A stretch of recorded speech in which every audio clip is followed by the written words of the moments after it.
Hello, everybody, and welcome back. It is day 3 of the Gfinity Starcraft Spring Masters, and I'm joined by Bling and Targa. Targa has joined us today for a bit of analysis. No, he's not playing in the tournament, so we get to have a little bit more fun with an additional person here, so it's going to be very entertaining for today. Now, to start with, we are going to cover the fact that obviously, the game we are first going to see is going to be Partin versus Soulkey. That's something I am looking forward to massively. I think that's probably going to be the highlight game there right now of the choices we have. Yeah, for me it is as well. I always like seeing Parting play. Obviously, he's come off a kind of devastating loss in the GSL, so I'm pretty sure he's really eager to get this win under his belt. And I feel like Soulkey's a very good opponent for him to have. I said it yesterday, I'll say it again. His PvZ is really good. He's a tricky opponent, but he's also a very solid opponent. So I feel like it's going to really play well against Soulkey's playstyle. Soulkey's kind of straight up. He doesn't really do too much out of the ordinary. So, yeah, I think Parton's got good chances, and I'm rooting for him for sure. Coach Bling. Coach Bling. That is what we had last time when we interviewed Parting. He recommended Coach Bling highly there, so maybe he can credit his successes to you there, Bling. Targo, what are you expecting from this matchup? Oh, it's going to be tough to say because even though Bling said that Soulkey is kind of like a straight-up player, yesterday he did like the 2-base roach push thing against MC on Overgrowth, which is not really a straight-up play. It's something that Dark has been doing quite a lot in both Pro League, GSL, maybe even the Star League. And I think Soulkey is like one of the players that can play pretty much every style except for maybe Swarmhost. I'm not too sure if he's too confident with them, especially not like the European style. And he seems like a very good defensive player, though. And we all know like Parting is over-aggressive. The both players surely know how each other plays. And I don't think I've ever seen them play before. They might have played, I'm not too sure, though. Soulkey might be good enough, though, to beat Parting. But Parting is, well, he's the best Protoss player against Zerg. By far, I think. Yeah, for sure. He's got very good PvZ. But the thing is as well, obviously both of them played PvZ and ZVP yesterday. So yeah, I would have thought they would have watched the VODs back and kind of studied them a little bit. So I don't know. Like you said, Soulkey yesterday, yeah. From what I always used to seeing from him, it's always standard play. But like you said yesterday, that I forgot about that 2-base roach play. Yeah, so he's definitely able to throw some kind of different stuff out there. So maybe after watching the VODs from yesterday, he might prepare some unique stuff for Parting. Yeah, I think he could prepare some stuff. Like Parting, he might be a little bit predictable with his early game. I see a lot of Stargate from him. Yeah. And a lot of cannon rushes. A lot. Yeah. And I don't think we've seen the Immortal train in a very long time. I'm not sure if he did it against Life in the GSL final. I don't remember. But against Life, it was a lot of Oracle. He did some cannon rushes, and we will probably see the same today. Obviously, it's not like you can't really just blank counter it because Parting is still an insanely good player, and he'll adapt, obviously. And it's a best of 3 as well. So it's going to be so interesting to see what Soulkey's approach is, since I think Parting is like he's a little bit predictable, and Soulkey is more unpredictable. Like he can pull a 9 pull. He likes to gamble. Like we all remember him in the early days of GSL when he started playing. Like he was one of the Zergs that would like if it's like a 2-2 and a best of 5, he's gonna 9 pull in the last game. And I wouldn't be too surprised if he tried something like that against Parting. Yeah, I love the fact that Parting also gives us a lot of the mental game stuff. He likes to try and get in the heads of the players he's playing against. And I think that could play a major factor here if he starts doing that once again. Yeah, and the thing with Parting as well, I feel like this series is going to be a bit crazy regardless of what happens. But the thing with Parting is that he's so used to these crazy situations and these crazy games that I feel like even if it does happen, even if Soulkey does put him in these situations, I feel like he'll be able to handle it pretty well. Not even only because I've coached him through this. Coach Bling! But yeah, I just feel like a lot of his PvZ games are really, really strange. There's a lot of cannon rushes and there's a lot of just unusual stuff that happens in his games. So I feel like if this kind of situation did arise, then I feel like he should be able to handle it pretty well. Obviously, I'm not sure how familiar Soulkey is with kind of all that stuff, but yeah, Soulkey is definitely, like Tiger said, he used to be that kind of player, so maybe he will be as well. But. Now, you're saying about the Coach Bling side of things. If you know where this is going. So if he doesn't come off well, is Coach Bling to blame, and he can just push it all onto you? Yeah, I'll take full blame for his loss. Take the hit. Yeah. Fingers crossed that isn't what happens. I don't want to predict his fate this early, but just making sure you're willing to take responsibility for your actions here. Yeah, I care about my players, so for sure. Yeah, you were rooting for Targa yesterday, non-stop. Yeah. I don't know if you saw it, Targa, but there was a lot of Bling love going your way. He was like, my boy Targa, he's going to win this. And then I messed something. Oh, that was it. I like skipped one of your games entirely when I was doing a bit of just talking about it. And he was like, Targa's going to get revenge on you, man. He's going to take you down. See, you actually thought that I was going to say that. You thought I was going to drop you in it, but you've just dropped it in it. Oh, no, I'm honest. So. I'm just being open about it. Well, okay then. Me and Targa have got this bond now after sharing a small table at Nando's. Yeah. We were with a lot of food between us. That was one of our that was the evening meal of the day. All that Bling has is mass amounts of chicken. Mr. Fitness guy over here. Too much. Too much. We don't want to skip. This morning wasn't too pleasant. We all heard about Bling's habits in the morning, just to let you know. After having mass Nando's chicken, which he probably wouldn't recommend to anybody right now. But the whole player lounge heard that, so that was everyone's lovely morning thought. And he's now actually crying from the fact of it. Are you staying away from Nando's today, Bling? Yeah, I'm gonna have to, mate. Gonna have to take a back seat. One thing I want to see from today, and I'm sure you guys do, the venue was starting to fill up a lot yesterday. It was lovely seeing everyone come down. For the day of the championship, the day of the finals, we want to see that crowd packed out. It is, well, last week when we had the CSGO on, it was absolutely fantastic having the whole crowd and there, everyone cheering. When we were watching the Jadon games, you could just hear everyone clapping away, obviously being quite the fan favourite. And it's just such a nice atmosphere here at the cinema. What's it been like for you? Obviously, you played and got to experience all of it, Targa. Yeah, it's. I think it's one of the coolest venues I've ever been at. Like having a cinema. We didn't pay him to say that either. Maybe, who knows? Maybe throw that esports money out of it. Maybe I got some money to say that. But yeah, I really like this tournament. Like we have the player lounge, which is really awesome. Practice area.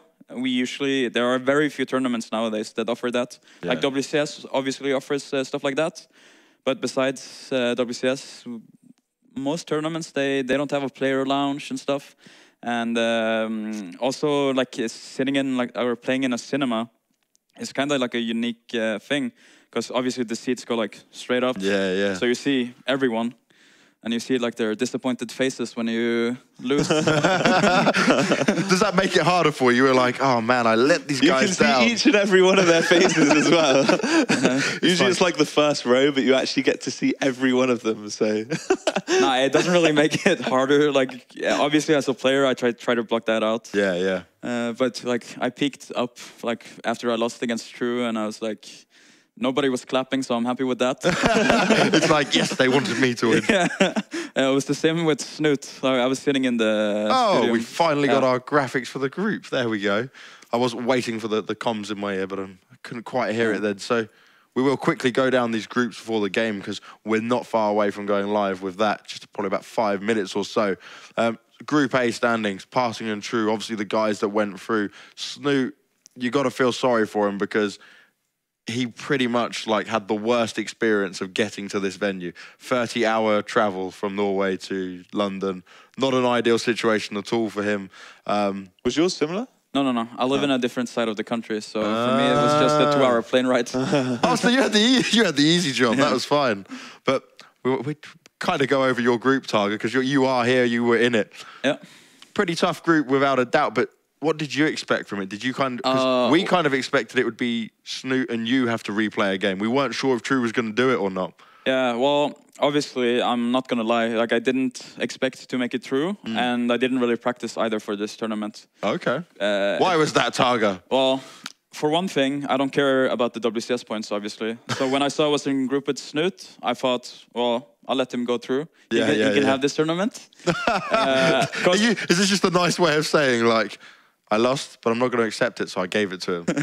No. I played my heart out, but the prize pool is only paying out top 4, and I'm not good enough to make top 4. Maybe if I'm in my best shape, I would have made it out of this group. Like I beat Snoot last weekend at a Norwegian tournament. I've never lost to True before. I played him a lot on ladder when he was in Europe, so I was super confident against him. Like my plan was to kind of like to do a semi-good job against Snoot, beat True, and then do like a semi-decent job against Snoot again, so he would advance. But obviously, parting is untouchable for us mortals. Like I don't think maybe Snoot expected to take a map or something, but he just seems on a different level. He's on a different level, yeah. Well, we'll go straight on to Group B now. Yeah, there we go. So the Group B standings, Rogue and Soulkey were the guys who made it through. Rogue just came through and cleaned house. Very good play from him. Soulkey, obviously, we're about to cast his game. MC, this was a stacked group, in my opinion. Like, I would have quite happily said any of them on any given day could have gone through. Yeah, I think that group's probably the closest group out of the lot of them. Very hard to predict which ones would actually go through there. I feel like Rogue and Soulkey probably would have been my picks anyway. Maybe the other way around, I'm not really too sure. But I feel like those two were definitely always gonna come out. MC's kind of like a hit and miss. He could have made it out of that group, but his crazy play stuff. I don't know. Like I feel like MC's never really a safe bet because it's like, do we do it or do we not? How's he feeling today? He always beats these really, really good opponents, and when he does, it's really, really impressive. But it's just like we mentioned a bit yesterday, he kind of does have this inconsistency about him, and I don't know. I guess I just wouldn't feel too comfortable predicting to get out of this group, even though I know that he definitely could. Saxry, I haven't really seen too much from him, but. I guess I was kind of a bit disappointed in his games yesterday.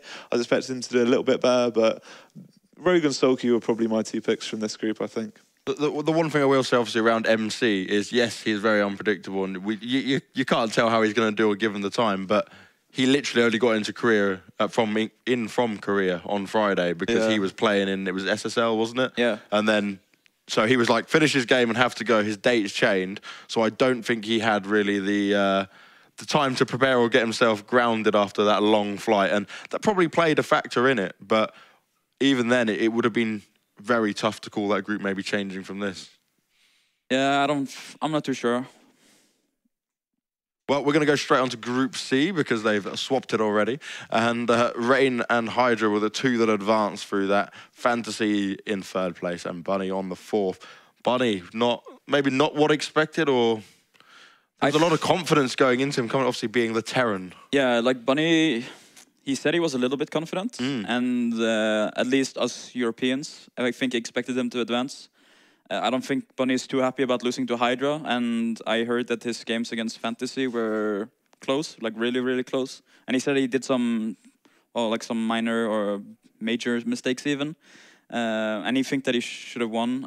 I think also that everyone expected the Rain to advance, right? Yeah, that was almost a given on that group. And then it was the battle of the 2nd place. I would have put Fantasy there myself. I don't know about you guys. Well, Bunny is really, really good when he plays at his best. Yeah. And it seems like in tournament play as well, Bunny's like a lot better than what he usually is on ladder and stuff. So even though Bunny obviously probably would look like the underdog to most people, I'd still give him very good chances to get it out of that group. Hydra and Rain, I guess. Everyone predicted Rain to go through. Like, he's just such a beast. He's been a beast forever. Yeah, he's just way too good. He's kind of like, he's got that parting persona about him, just a god. The god amongst men. A literal god. But yeah, Hydra and Fantasy, I guess it could have gone either way between them. But yeah, I really actually would have predicted maybe Rain and Bunny to go through if Bunny actually played his best. Well, we're going to go straight on to Group D now, the final group here, and then we'll probably bring up the bracket screen just before your game, because I'm sure the players are just getting finalised on their warm-up. So Hart and Jack G, the guys that made it through, we casted most of this, analysed most of this even, and it was a fantastic group. Jaedong almost doing the work against Jackie here, but once again, just fell short. Terminator came off the bottom of the group, and there were some really close and fantastic games for this group. Yeah, I think before the tournament, nobody knew how good Jaedong was. Nobody knew how good Hart was. Nobody knew how good Jackchi was. And we've seen Terminator a few times in Pro League, but he seemed like a very gimmicky Protoss that he can do everything that Protoss has to offer, like carriers even, like some people mentioned yesterday, I think. And it's like everyone wanted Jaedong to advance, most likely. Yeah. I beat Hart in the qualifier, so I didn't really expect him to do anything. I mean, he didn't seem too impressive when he played against me, but that was obviously on European server with lag. It was probably late in Korea and so on, so he has an excuse there. But I heard that he still played mech against Jaedong, right? And his mech play didn't seem too strong against me. It's so maybe Jaedong was a little bit underprepared. And it was looking like it was going to be a potentially long game as well. Yeah, and I just think it's impressive by Hart and Jackchi that they advanced, because they're like the two Terrans that nobody ever mentions. Like, especially Jackchi, we were saying, like, he hasn't really done too much recently. Yeah. And then he's come back and he looked like he was just back to his usual self. Yeah, he's a GSL champion. He's a DreamHack champion. Yeah, it's crazy. Has he won an IAM? I'm not too sure. No, I don't think he's won the IAM. Well, he's a GSL champion, so exactly. who cares? Yeah, it says it all. Yeah, and yeah, we haven't seen too much of him lately. I don't think he even qualified for GSL. He didn't qualify for the Star League. It's a bit sad that he didn't, though. So I hope that he can do well in this game. So we're going to go and take a quick look at the brackets now. So we're speeding things up here just to get through. Obviously, Parton and Soulkey is the first game we're going to see today. Raid and Jackchi are also going to be there. Rogue taking on True, Hart onto Hydra. Guys, you got some just quick predictions for these games? Obviously, Parting. Got to stick by my own player, so going for Protoss. Yeah, well, he's my personal player, isn't he? Coach Bling all the way. So Parting for sure. I think it would be one-sided. I don't think it would be close. Ooh, interesting. Is this because of your special tactics you're passing on to him now? Yeah, I guess. Rain and Jackchi, I feel like Rain's probably going to take that, but the games Jackchi played against Terminator yesterday, they were pretty solid. There were a few mistakes on both ends, but yeah, it was pretty impressive by Jackchi.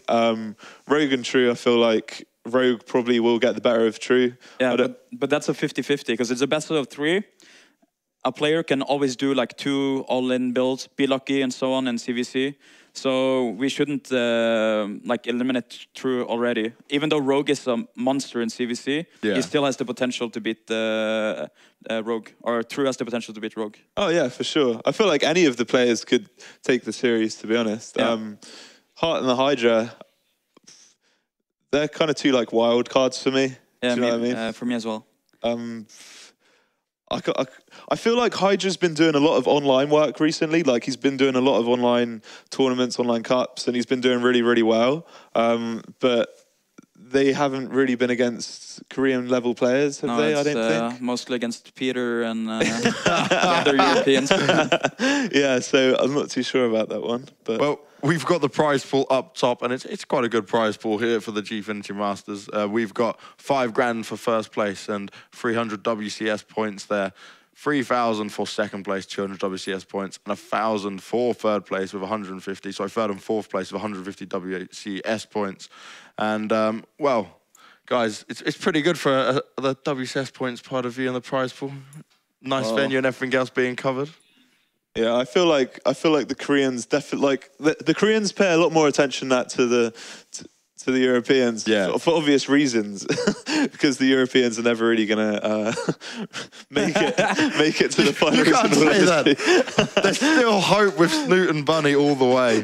You've given up so early. Yeah, he's like, no, Europeans out of it, no way. I really stop it. I believe in Bunny and Snoot, so I think they can do it. Yes, Target. I mean, they're gonna win. They're gonna win like one WCS season each, and then they're gonna share the third season. And yeah, they're gonna make BlizzCon for sure. Brilliant. I hope they do. It would be fun to see, because it hasn't really happened before. So yeah, it will be fun to see, and I really hope it does. Well, let's go straight into Parting versus Soulkey. It's going to be with Rhett and Caldor. Over to you guys. All right, welcome everybody to our first game today. And after the analysis here, apparently Blink not with a lot of trust in the Europeans, at least in this tournament, is justified. But now we have a lot of really good Koreans here in our first game, of course. I mean, Soulkey versus Parting is going to be great. Yeah, once again, a spectacular ZVP. We already saw a lot of good ZVP action so far. And these guys, Soulkey representing the British team as well, so he has to be a bit of a home favorite, I would think. And Parting, of course, coming from the GSL final, like the guys at the analyst list already said, he's probably right now maybe the best Protoss against Zerg player in the world, or definitely one of them. So this is absolutely a cracker of a matchup. Yeah, the thing is with Soulkey, of course, he had a bit of a tougher time going through the group as well. Parting just completely demolished every single opponent that he was faced up against so far, taking it without even a single map loss. And he's getting ready, he's feeling confident, of course. Soulkey, he has a chance to advance here, but Parting definitely being the favorite, considering how strong he is against Protoss, against Zerg right now. But Soulkey in the matchup actually doing pretty well recently too. Yeah, and he's especially a very unpredictable player. He can really do almost anything. He plays any style, any opening. He can do 9 pool. He can be very greedy. So he's very, very hard to play. No matter who you are, playing against Soulkey is never going to be a comfortable feeling, even for Parting. We have a best-of-3 series in our hands, so in the quarterfinals it's still best-of-3, then in the semifinals we have a best-of-5, and then towards the final we're going into best-of-7s right now. Starting with map number 1, we're on Deadwing, and starting to the bottom right of the map, we have our Protoss player. It is Parting!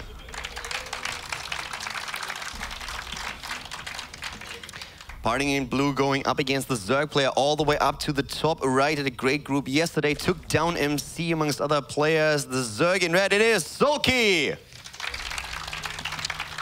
Yes, it is. And look what he's doing. He's actually not making an Overlord. So already we can see that Soulkey will go for a 9 pool here, just to show how unpredictable he really is. And if Parting goes for a Nexus first, this means this is a great position for Soulkey. It's actually something that Targa has been talking about at the analysis desk before we are starting into the series, that he expects something like that to happen maybe, especially since we saw similar strategies already from Soulkey in the tournament here.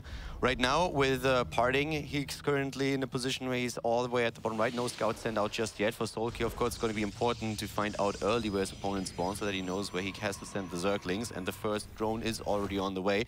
And is actually going to spot Parting on the first position that he is going to scout. Yeah, but as we could see, Parting did drop that gateway, so he's playing it very, very safe. And with the scout as well, he's going to know exactly what's coming. So I think these openings work out quite well for Parting. He should be able to defend easily against this 9 pool. Yeah, at this point, the drone entering the main base, so Soulkey knows now that he won't be having an easy time against Parting here. There is no early Nexus for the Protoss player.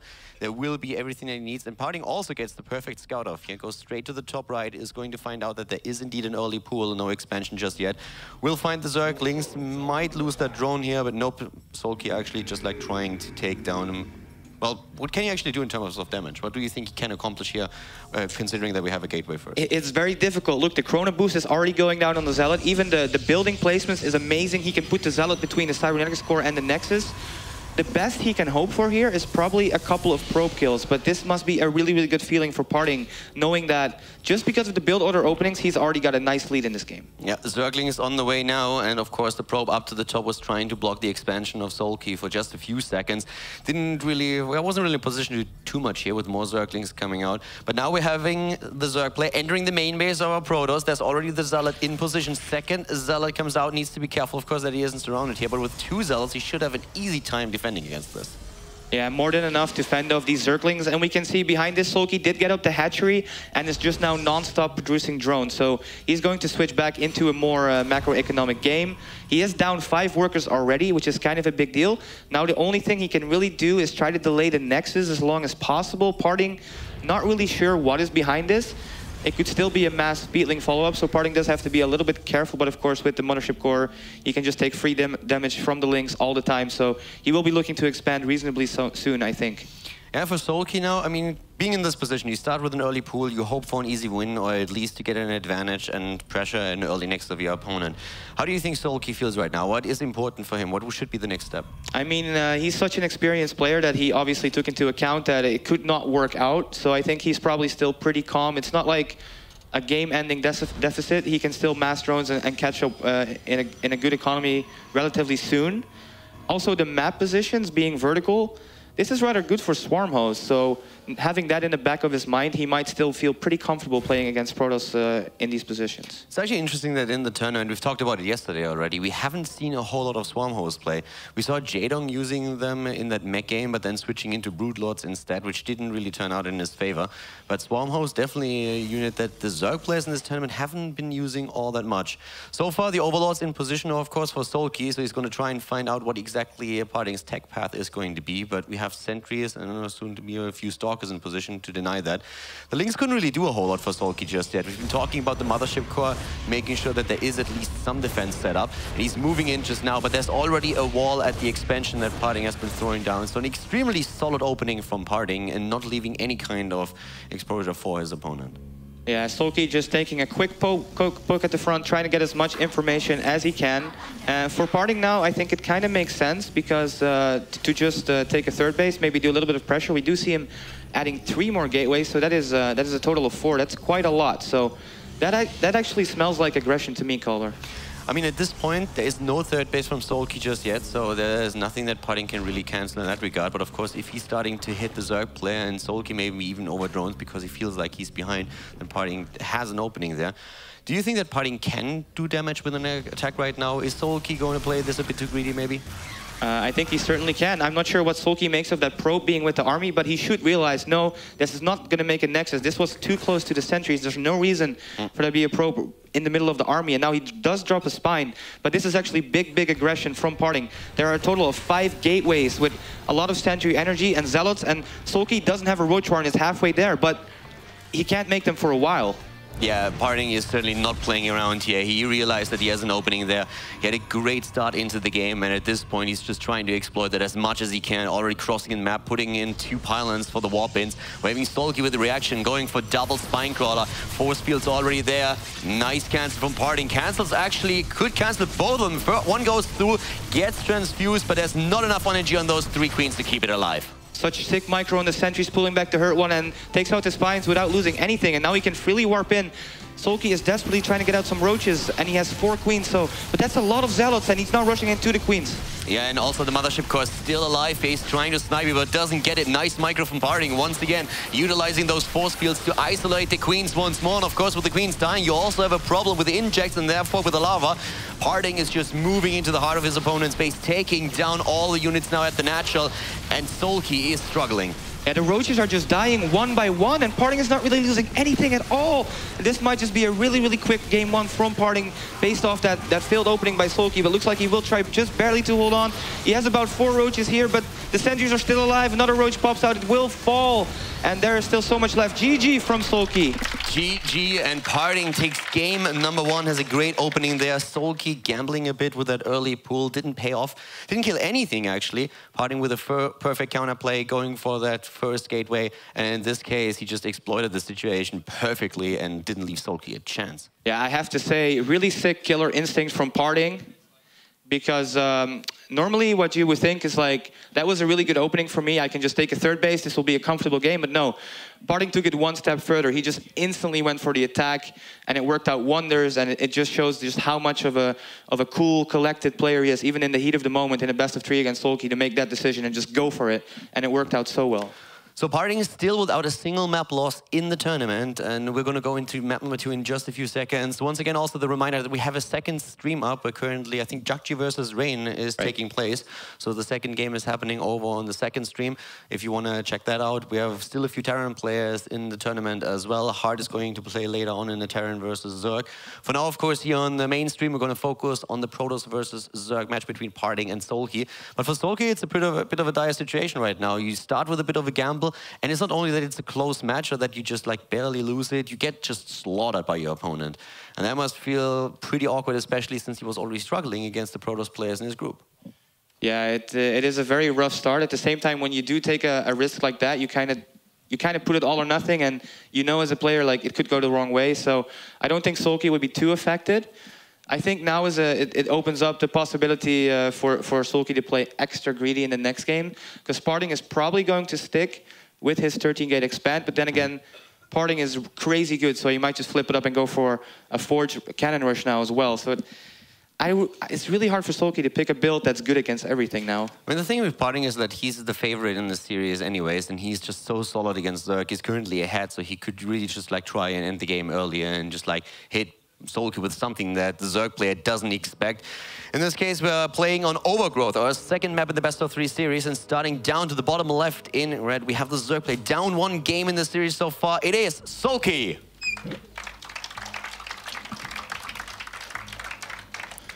And of course, his opponent with the big boy pants all the way up to the top right in blue with the Protoss player with the lead in the best-of-3 series. It is Parting.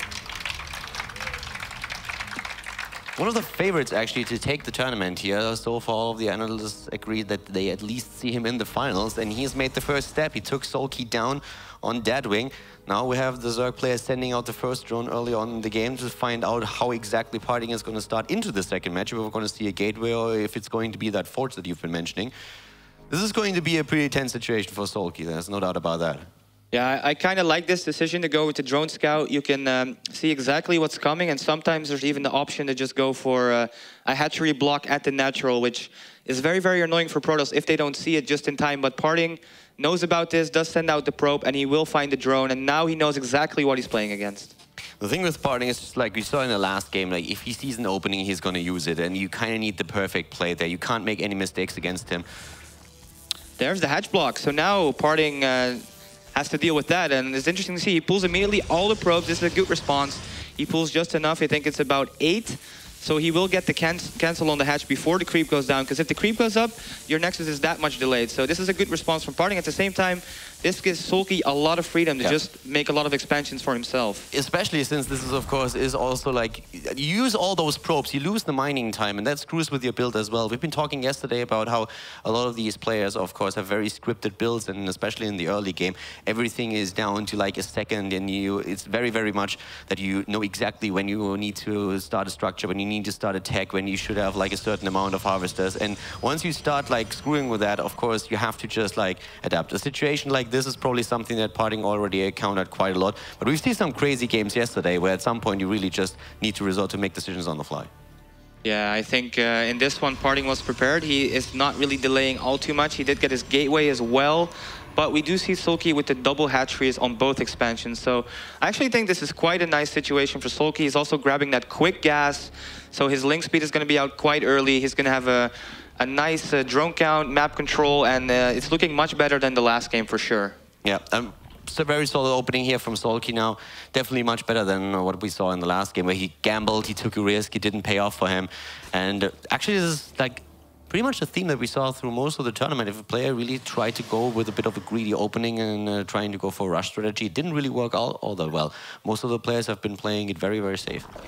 I don't think actually Zerg has too many options to cheese, unfortunately. I've tried a few myself, but it never seems to really work out. Parting, however, he could do quite a few things from here still in the early game. He could Chronic boost his Warp Gate and go for a massive gateway attack once again. He is getting a Stalker, so he wants to get rid of those pesky, curious overlords that are trying to find out information, and he might be up to something special. Yeah, at this point, the Stalker is going to chase the Overlord at the bottom right of his main base away. We already have another pylon forward for Parting at the gold base now. That looks like maybe a proxy Stargate or something over there would be a good option.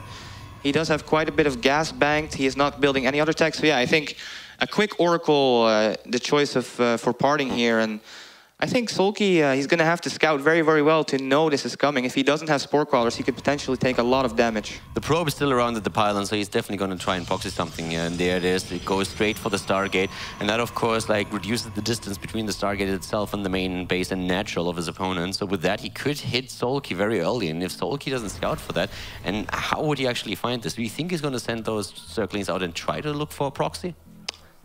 It doesn't look like he will, because he would have already done so if he was going to. The only way he can read this is if he realizes that the gateways at the front are a little bit late, but that's a very difficult choice. But actually, this Ling is going dangerously close to the Stargate, but no, I don't think it's going to find it. And he does send in an Overlord now, and he will see there's no tech building. This is like a situation for Soulkey where he's like, oh my god, it's 2 gas? Where are you spending your gas, Parting? I see a sentry, and I see extra gases at the natural, but I don't see a tech building, so He does drop 3 Spore Crawlers, so he makes the correct read, and this is really, really good for him. He even got in with a Zergling, so he could confirm that there's nothing hidden at the natural. He had an Overlord in position there as well, but now he knows exactly what's going on. That Overlord is also going exactly the right way. The problem, of course, is that the Overlord won't be there in time to really stop with the Zerglings, maybe kill down the pylon or something like that. The Oracle will be out, but he knows exactly what's coming. He was preparing with the Spore Crawlers, is trying to play it safe. We have additional Queens spawning, so this Oracle shouldn't really do too much damage. Yeah, really, really great read by Soulkey, and now he'll also be able to kill the pylon with the Stargate. And this Oracle is spotted, and there is a Spore Crawler in the main base. Will it get any kills? Doesn't look like it, so this is a really, really good start for Soulkey. If you invest into an Oracle and you do nothing with them, that's pretty great. Now Soulkey just poking at the front, trying to get one Stalker. Looks like he won't, thanks to Parting's force fields, but at the same time, you know, Parting is not like really, really far behind just because he made this Oracle. Yeah. The lair tag has started, more Queens are being built for the Zerg play. He's going to be pretty safe with this. He lost 2 of the drones. The Oracle at least gets some value, but not really worth it just yet. You have, of course, to make a pretty huge investment, and the problem is that with the Stargate being this far out on the map, Zerglings will always be able to head over there, take down the pylon, take down the Stargate itself. Oracle for now is preventing that, but Parting takes the opportunity to go straight into a third base. Yeah, still a relatively quick third base. Also that Oracle, of course, will be able to scout pretty much the whole game, which is pretty much going to be designed to do from this point out. And behind this, the Twilight Council is going up, the upgrades are going, so looks like a pretty normal transition for Parting into something like Blink from this point on. It was actually like pretty smart. He tries to take a chance here, goes for a proxy Stargate, doesn't get too much value out of it, but he still has the Oracle around, so he can use it for scouting. He can try to maybe sneak into the main base again and kill a few additional drones. So he just transitions out from that, takes the third base. It was a try, didn't really do too much just yet, but it's still around. But of course, as already mentioned before, he's going to lose that one pylon and the Stargate eventually.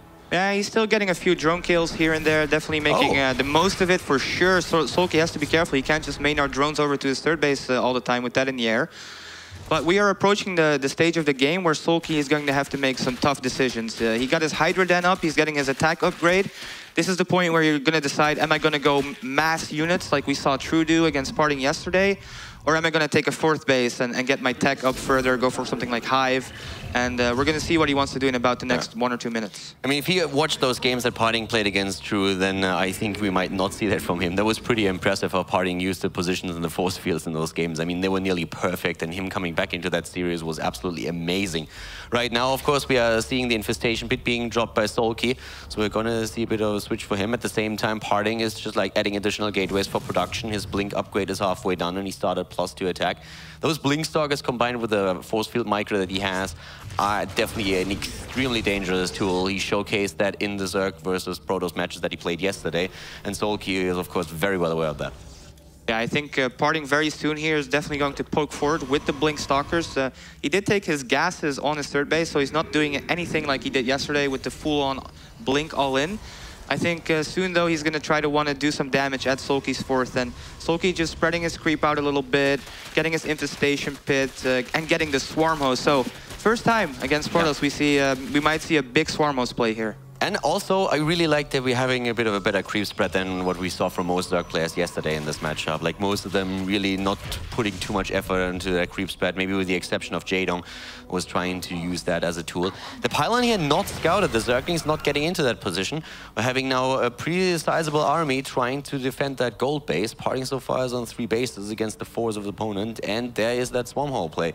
So finally we're seeing Swarm Hosts. We're having also, of course, the Locust upgrade in the tap. We are seeing +2 attack. Parting still moving out and trying to utilize that high ground, low ground situation with the Mothership Core granting vision on the high ground and those gold mineral patches.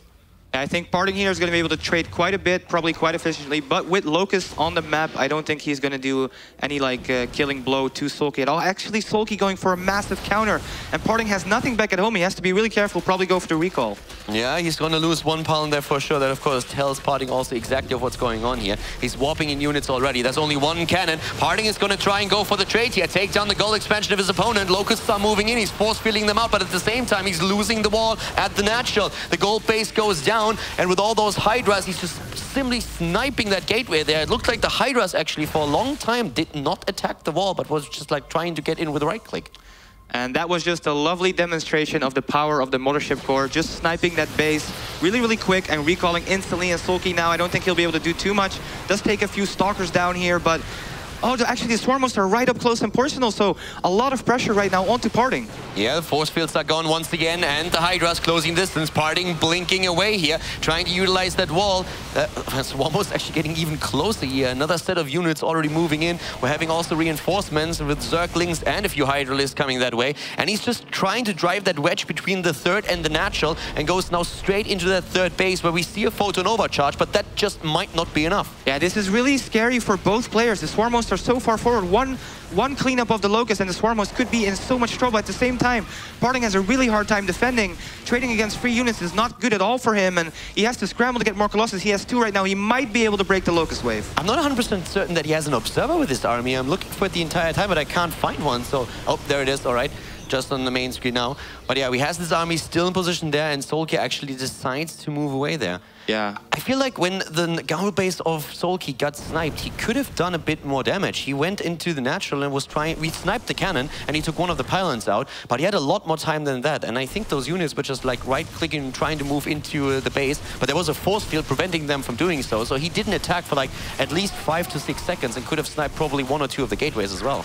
Yeah, I think it was hard though, because Parting was back so quick with the recall, and now we do also see the War Prism in the main, and Parting moving forward, and his army is getting scary and scary. He does have the 3 Colossus now, which usually cleans up the Locust very, very quick. He's cleaning creep, and Soulkey is under a lot of pressure in this game, and he already lost 7 workers as well. Soulkey currently at 200 supply against 156 of Parting. We have Vipers for him in the game that he can use against the Colossi of Parting, but Parting is also advancing his tech, going straight into Templars now. The Locust still pressuring back, of course, but Parting has a very, very sizable army here now. He's at 85 army supply against 122. Here come those abducts, but not close enough. He gets one of the Colossi, the second one escaping, and Parting still doing the damage, utilizing the force fields to cover his retreat. Yeah, but this was a really good trade for Soulkey. Look at this supply. He's way up. He killed a Colossus. He killed a lot of sentries and stalkers, and now once again looks like he's moving the Swarmos forward. At the same time, the War Prism will be defended by 5 roaches, and Soulkey's looking to do a lot of damage right now. Yeah, the War Prism immediately heading back upon scouting those roaches. Parting moving in again. The force fields of Parting are there, giving him some time to deal with this. Also isolating a couple of roaches that he could take down already. The +3 attack upgrade for our Zerg player is halfway completed. And we have the first few Templars now in the game as well. Yeah, the dance will start. He will try to micro the Vipers against the Templars. It's very, very close. The Templars can't move too far forward because of the Locust, and the Vipers the same because they could get feedback. At the same time, a big Zealot Warpin at the third base will target down this hatchery, and it looks like it probably is going to fall. And that is a big blow to Soulkey's economy behind this attack. Very well done, and at the same time up to the top left, a cancel on the attempted nexus of Parting. It was a really nice move from Soulkey to identify that Parting is going to try and expand again. He sent those units over, took it down. So from both players, really nice moves on the map now. Yeah, this is definitely very aggressive and active Swarm host play. Like, we love to see it, and like Blizzard probably wanted to see it when they made the unit. This is a very action-packed game, and so far Soulkey kind of holding his own. He does have to retake that third base. He's getting the +3 attack. The Locust will keep trading just a little bit, but meanwhile Parting is adding Storm, which will help a lot, and adding more War Prisms just for more harass. Yeah, the harass of Parting so far really good. Taking down that base was very important. Getting another War Prism is going to help him with that. Roaches up to the top left, intercepting those Stalkers, taking them down, and a few of the Zealots as well. Once again, Soulkey's moving in. He's just trying to attack Parting at 2 fronts, doing very well with that. The force fields here decent, though, shielding everything and taking down the Roaches again. And Parting at the same time sends the Stalkers to the left, takes down the Roaches and blinks after them, hunting them down one by one. Yeah, great job by Parting, just splitting up his army, not really losing too much on either side. But as we can see, Parting has not yet been able to take a 4th base, and it's getting later and later in the game. And Soulkey's just doing a brilliant job of using Roaches and Hydras very far into the game to split up his army, do attacks everywhere, and he's multitasking so well right now. Parting has a lot of minerals, but he is lacking gas. He's using that War Prism at the right side of the map now, and if he can send in just a few Zealots with a good warp in, he could do so much damage here, and also use the mineral bank that he's currently building up. For Soulkey, we have a lot of base on the map now. He still has access to that gold base. He's building another one at the bottom right that might be late. Oh, but at the same time, Soulkey moves forward and loses a lot of his units here against the army of Parting. Yeah, losing a lot of units for free, and this is one of the scary things when you split up your army like that.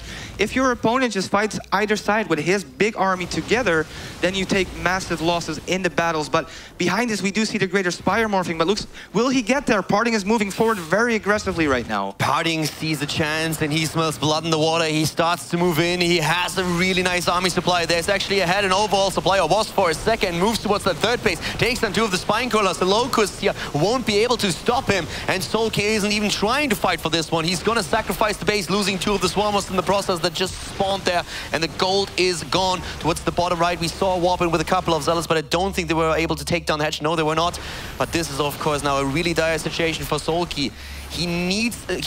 what can he do here now? He needs more time, and there is actually more Templars joining the battle, so the Vipers are still hard to use for Soulkey. He needs a few abducts. He needs the Locust to get in there and do damage. This army is too big for him to just fight right now. He needs to slowly pick away at it, and hopefully he can overcome it with time. But you don't have a lot of time when Parting is standing right at your front door. Soulkey definitely lost his momentum when he lost those units in the middle of the map, and now suddenly Parting is on another fourth base up to the top left, and Parting is moving into the third base of Soulkey, sniping another hatch, and Soulkey is just waiting for an opportunity to crush this army. He knows that this is his only shot. He can't really move into this position against the force fields and try to defend the third. He needs to somehow take this army down and carries the momentum to the top of the map. Yeah, and the DTs are doing a great job cleaning up the roaches, and there's just only a few Swarmos, not enough.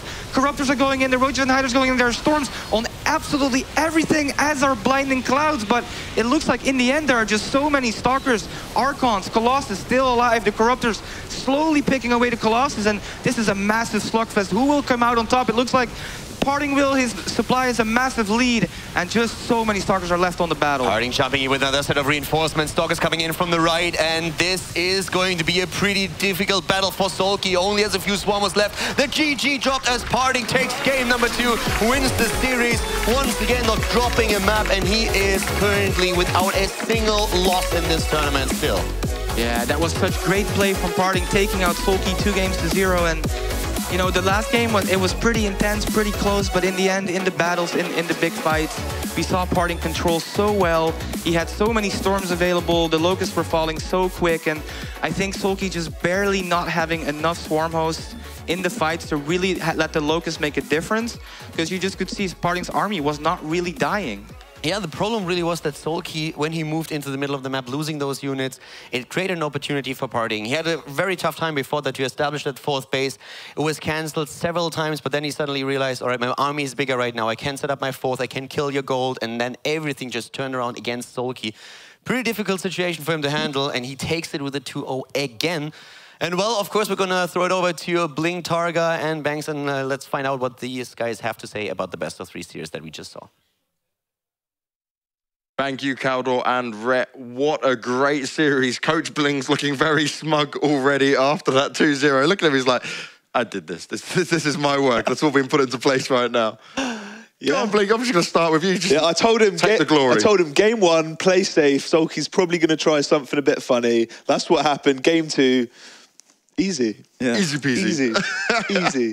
I mean, Soulkey obviously took a huge gamble in the first game, so that game was over from the beginning. Yeah. And the second game, I'm so impressed with Parting's like decision making and multitasking. Like a lot of pro gamers, especially Zergs, we like make fun of Protoss players with their warp prism. Like they warp in 20 zealots, attack move, don't pay attention to it at all. But we could see that he was constantly checking what his zealots was doing. He was picking them up with his warp prism after they had done their damage. His warp prism never took any damage whatsoever. Picking up bases after bases. He took the third, the fourth, the gold base. And it was just super impressive play. Like the only mistake Parting did this game was like his macro was a little bit bad maybe.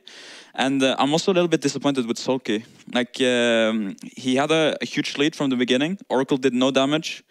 He had his links and his hiders out. He stopped Parting's like mini aggression. He could have done just made queens, spread creep everywhere, and just mass swarmmost, and he would have been in the sickest position ever.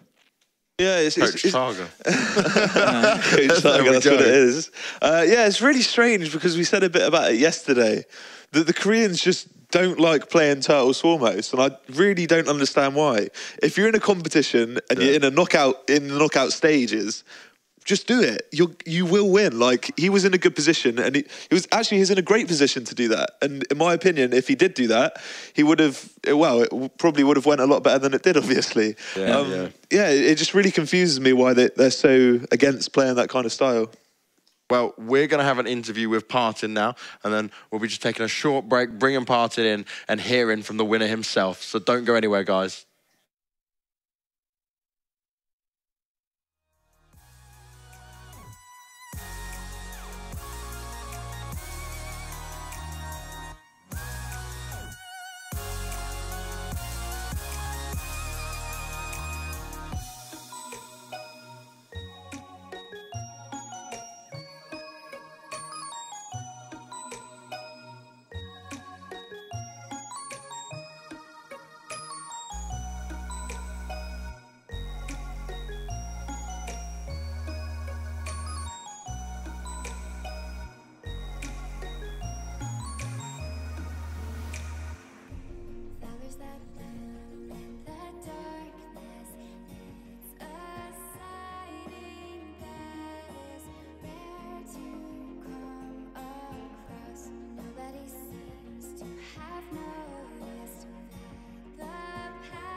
Armory protects my heart.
Hello, everybody, and we are back. Parting, your winner of the previous game, taking down Soulkey 2-0. Very well done from this man. And he just looks so calm right now.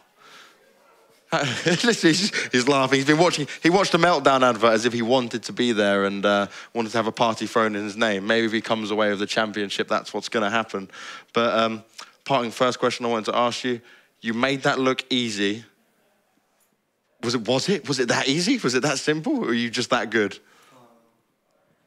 엄청 쉽게 이긴 것 같아 보였는데 실제로 쉬웠는지? 실제로 게임했을 때는 좀 생각대로 좀 힘들다 생각했는데 근데 좀 보이는 입장에서는 뭔가 쉽게 이긴 것 같아서 좀 제가 실력이 상승한 것 같아요. 예전보다. 그래서 쉽게 이기는 것 같아요. So it may have looked really easy, but inside the game, it wasn't that easy. But I think overall, my skill raised up a lot. So in the end, perhaps it was easier than like the games I used to play. Okay. Now, in game one, obviously playing against Soulkey, were you kind of expecting the strategy that he used? Were you confident in that's what he was going to execute? 첫 번째 게임에 이제 좀 카운터를 쳐셨는데 그걸 실제로 예상을 해가지고 딱 맞춰서 했는지. 민철이 형이 저한테 그런 나인풀 뭐 에이풀 같은 걸 많이 하는데 솔직히 그거 할 것 같아가지고 데뷔했거든요. 근데 딱 해주길래 아 내가 심리전도 이겼구나라는 생각해서 무조건 이기고 시작했다고 생각했어요. 1대 0이다고 생각했어요.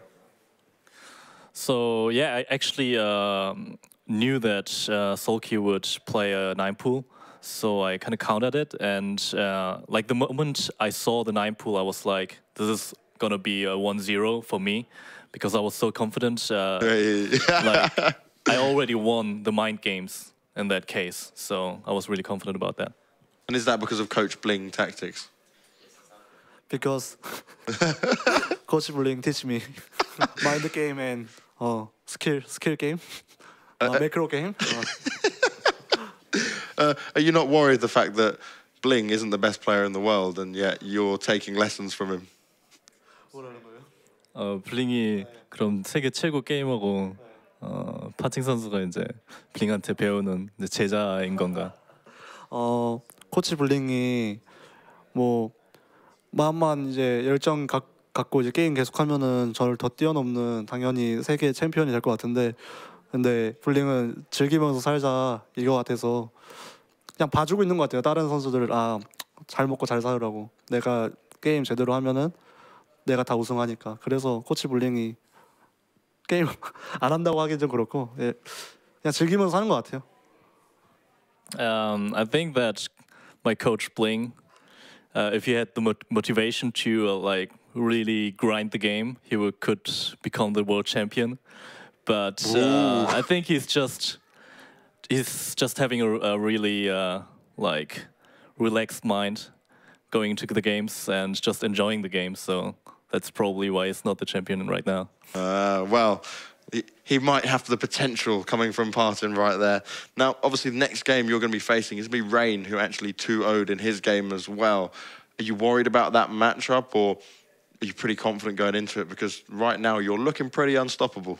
Yeah, he mentioned that Rain is one of the players that he doesn't want to face. Yeah.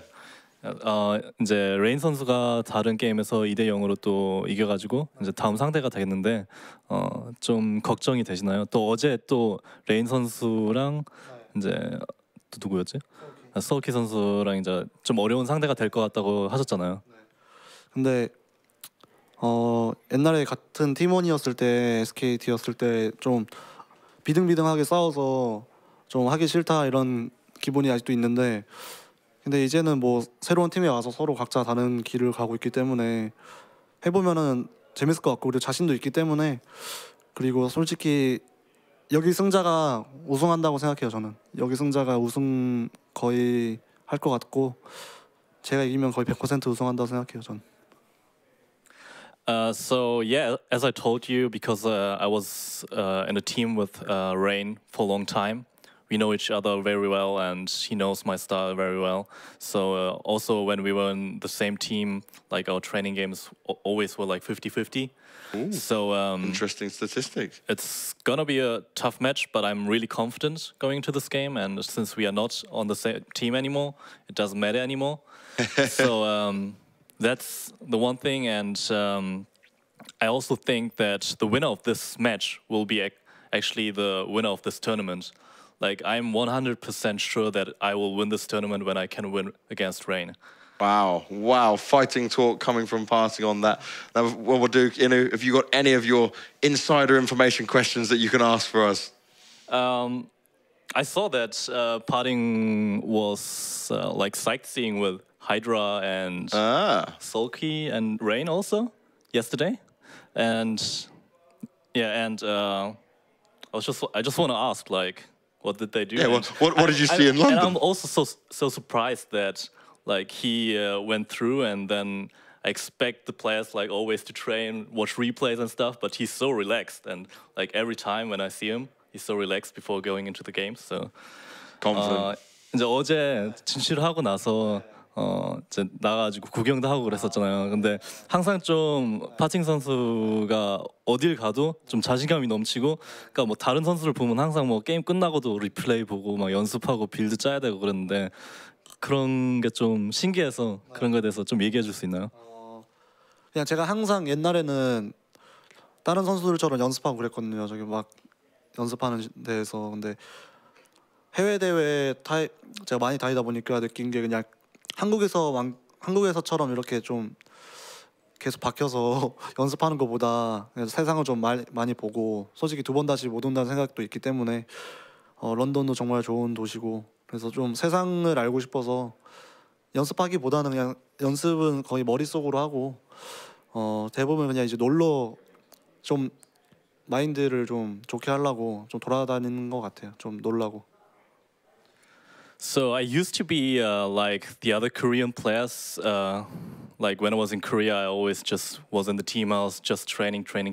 But I kind of made a different mindset for foreign tournaments, that I enjoy the games and enjoy the city where I'm going to. Like London is a beautiful city, so I went sightseeing, and and yeah, it's just a different mindset. Like I can still think about the games, but I have much more of a experience when I go to the city and watch the sights and everything. Well, he's got to make the most of travelling around, and that definitely seems like a winning mindset to have right now. We won't ask any more further questions. This man is going to have to get ready and prepared to take on Rain, but we'll be back in just a couple of minutes with your next game, so don't go anywhere. We'll be live in just a few seconds from the Gfinity Arena.